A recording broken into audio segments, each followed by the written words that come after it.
As the silent shadow of a war tanker looms, we delve into the history of a conflict that shaped the world we know today, the Korean War. A war fought on a peninsula far from many of those involved, yet its impact reverberated around the globe. It all began on a June day in 1950, when North Korea, backed by China and the Soviet Union, launched an invasion on South Korea, supported by the United States and their allied countries. This fierce and bloody conflict lasted for 3 long years, ending not with a peace treaty, but with an armistice on July 27, 1953. This truce birthed the Korean Demilitarized Zone, a border as tense as the war itself, separating North from South. With no formal peace treaty signed, the two Koreas remained technically at war, their strained relationship a constant reminder of a past not yet fully laid to rest. The Korean War claimed approximately 3 million lives and left a lasting mark on the Korean peninsula, making it one of the most destructive conflicts of the modern era. Join us as we journey through the pivotal moments of this historic event. To understand the Korean War, we must first travel back to the Imperial Japanese rule, which set the stage for the conflict. From 1910 to 1945, the land of the morning calm, as Korea is fondly known, was under the yoke of Imperial Japan. This period saw the erosion of Korean culture, as Japan sought to assimilate the Korean people into their empire.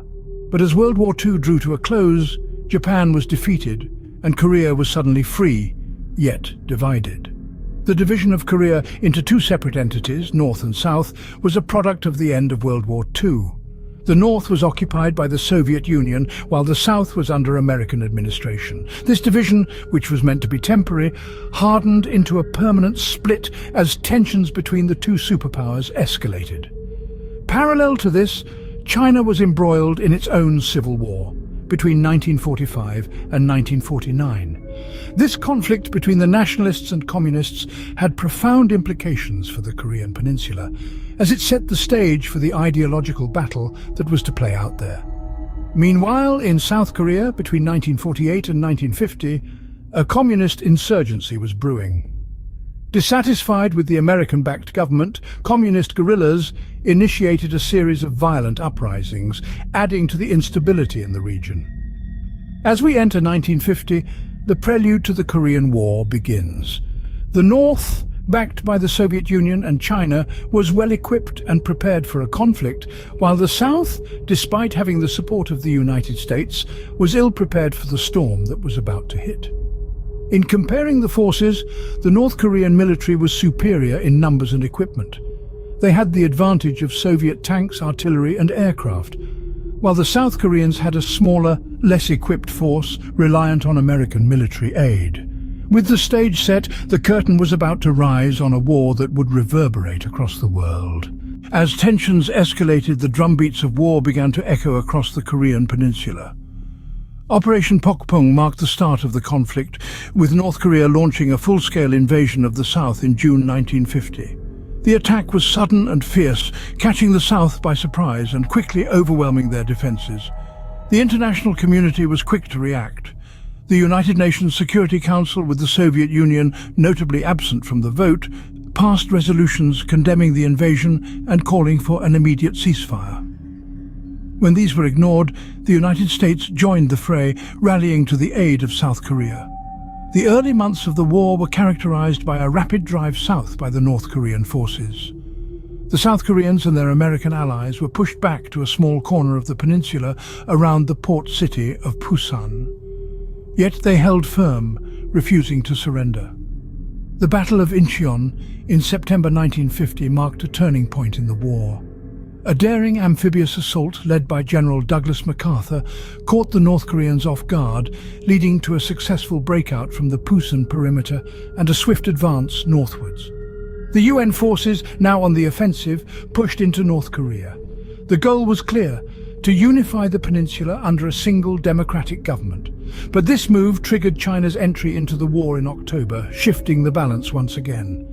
The fighting around the 38th parallel, the original border between North and South, was fierce and brutal. Both sides dug in, and the war became a bloody stalemate that lasted from January 1951 to July 1953. The lines moved back and forth, but little ground was gained. The armistice in July 1953 brought an end to the active fighting, but not to the state of war. The agreement created a demilitarized zone, or DMZ, along the 38th parallel, a buffer zone filled with tension and uncertainty. No formal peace treaty was ever signed, and so the Korean peninsula remains divided to this day.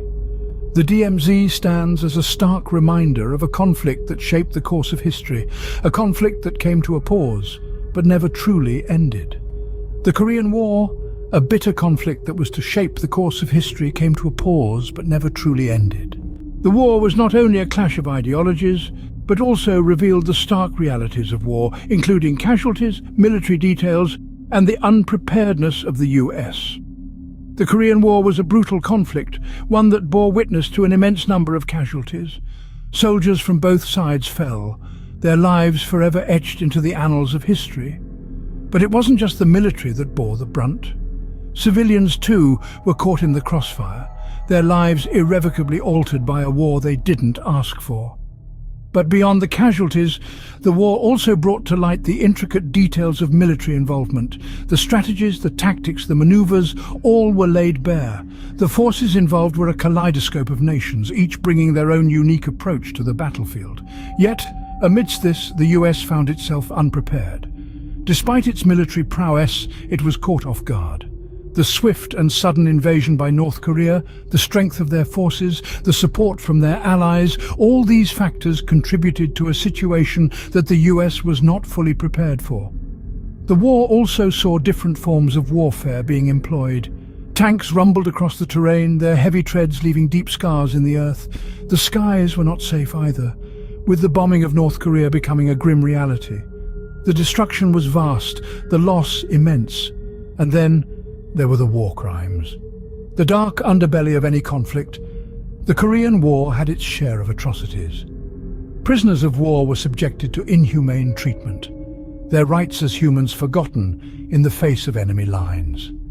Yet through it all, the war served as a harsh reminder, a reminder of the cost of conflict, of the toll it takes on both soldiers and civilians alike, a reminder that even the best prepared nations can find themselves caught off guard. The war had laid bare the harsh realities and consequences of global conflict. In the aftermath of the war, the Korean peninsula and the world at large were never the same. The Korean War, a 3-year conflict that pitted brother against brother, left a lasting impact on both North and South Korea. North Korea, under the firm grip of communism, became an isolated state, leveraging its military might and nuclear ambitions to maintain its autonomy. South Korea, on the other hand, embraced democracy and capitalism, transforming itself into an economic powerhouse, a beacon of technology, innovation, and pop culture. The war also had profound implications on world politics, particularly on the global perception of communism. The conflict, often referred to as the Forgotten War, was a stark reminder of the tension between the two competing ideologies of the 20th century, democracy and communism. It underscored the lengths nations were willing to go to protect their political ideologies and the human cost of such ideological warfare. The echoes of the Korean War still resonate today, a reminder of a turbulent past and an uncertain future.